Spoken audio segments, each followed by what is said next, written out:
can't say that I slept very well, but I am excited about day 2, especially after this breakfast.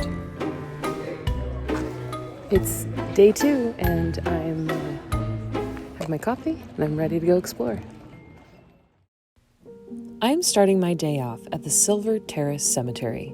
This Virginia City must-see destination is a series of terraces dramatically located on a steep, wind-swept hillside about 1.5 miles north of C Street.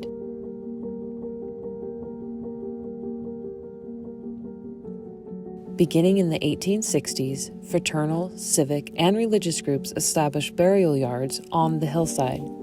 These groups included the Masons, Pacific Coast Pioneers, Virginia City Firemen, Wilson and Brown, and City and County. Immigrants from all over the world came to Virginia City to claim their riches. Very few of the adults buried in these cemeteries were born in Nevada. The birthplaces noted throughout the grounds provide a glimpse into the scope of immigration and the makeup of the settlement that supported the Comstock mining industry. Now they all rest together in these authentic Old West mining cemeteries. In both the Silver Terrace Cemetery and the Gold Hill Cemetery, nearly every plot is fenced or bordered, a typical practice of the Victorian period. Grave markers range from materials of wood to metal to cut stone. The inscriptions on the markers give silent testimony to the social and economic fabric of both Virginia City and Gold Hill.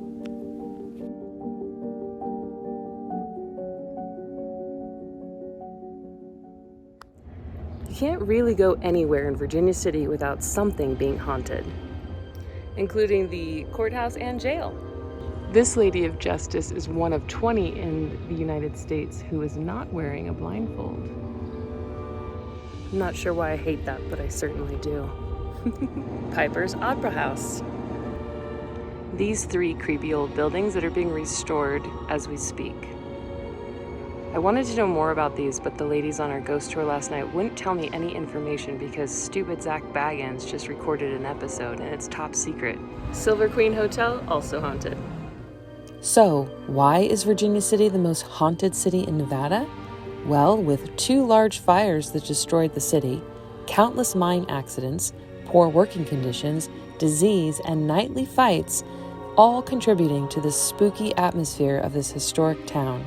And we haven't even talked about the murders and suicides yet. Room 11 in the Silver Queen Hotel is rumored to be the most haunted room of the 28 restored rooms.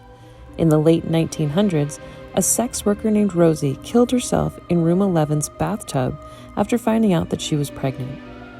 The Silver Queen Hotel is the oldest hotel in Virginia City, having been built after the 1875 fire that destroyed most of the town. The 15-foot-tall portrait of Lady Luck is decked out in 3,261 Morgan silver dollars minted in Carson City, a nod to the depth of the Virginia City combination shaft. Her belt is fashioned from 28 $20 gold pieces, and her choker and bracelets were minted from dimes. A spacious saloon dating back from the 1870s is found on the main floor, along with a historic chapel. The chapel was once used as a makeshift morgue during the time when the land was too cold to bury the dead. Haunted. Even the visitor center is supposed to be haunted by a little girl. And of course, the Washoe Club. The oldest bar? The oldest saloon in Virginia City. There's a crypt in the back, along with a museum and a really fancy staircase, but even in the middle of the day at 10 a.m., I'm too scared to go back there. The silliest thing about being afraid of this crypt in the back is that there's nothing to be afraid of. It's just a cold room built into the side of a mountain where people would store dead bodies in the winter because it was too cold to dig up the ground. It seems kind of ridiculous that I'm afraid to go back there. I kind of hate myself for that. When it was time to start the tour, I pulled myself up by my bootstraps and joined the very small group of people willing to find out more about this very haunted place. Pure diamond dust. Isn't that beautiful? Lights up the whole room at nighttime. They don't make them anymore. Does anybody know why? One word. Mercury. Oh man. So he's sitting right here at this table, playing poker with Mark Twain, Thomas Edison, William Tecumseh Sherman, and John Mackey. I honestly thought that since people were bringing their infant children on this ghost tour, it really couldn't be that bad. And to be honest, at 11 o'clock in the morning, it wasn't. But I could definitely see how this would be a very spooky place at night.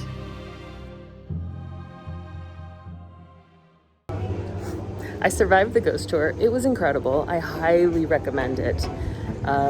There were some parts that were a little scary, but only because I let my imagination go way too crazy. I think in order to wrap up the last 2 days, visiting the Ward School Museum really did it. I can't decide whether or not you should visit this museum before you see Virginia City or after, because it answers a lot of questions that I had unanswered. I decided to end my trip to Virginia City with a mine tour. After all, Virginia City's here today for all of us to enjoy because of the gold and silver mined out of these hills. In 1876, one observer reported that in Virginia City, every activity has to do with mining, transportation, or reduction of silver ore. By 1876, Nevada produced over half of all of the precious metals in the United States. The Comstock produced silver and gold ore, valued at hundreds of thousands of dollars annually. The wealth supported the Northern cause during the American Civil War and flooded the world monetary markets, resulting in economic changes. Virginia City was a mining boomtown. It developed virtually overnight as a result of miners rushing to the Comstock Lode silver strike of 1859.